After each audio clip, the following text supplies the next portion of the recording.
Le Big Bang Schtroumpf fait ses comptes. Dans quelques jours, la saison sera totalement terminée, mais d'ores et déjà, le bilan 90 n'est pas fameux. Joël Le Barcy. bout du tunnel n'est pas encore pour cette saison au Big Bang Schtroumpf. À un mois de la fermeture, on n'enregistre que 400 000 entrées, un chiffre dérisoire par rapport aux 700 000 annoncés. Catastrophique, c'est un très grand mot. Il ne faut pas non plus faire dans la catastrophie aiguë.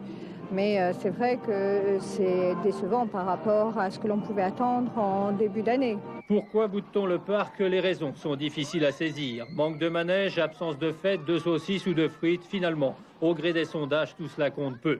Et près de 90% des visiteurs sont satisfaits de leur séjour.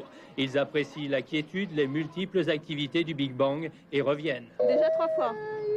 Et j'avoue qu'on reviendra, mais côté prix, c'est vrai qu'au début, quand on ne connaît pas, ça coince un petit peu. Une fois qu'on connaît, on voit que c'est amorti quand même. Hein. Ça revient même moins cher qu'à la limite d'aller à la foire de mai. Absence de politique familiale, le prix d'entrée est de 80 francs par enfant, image mal définie depuis le départ. Ce sont en fait les deux gros points noirs auxquels le parc aurait pu remédier depuis 2 ans.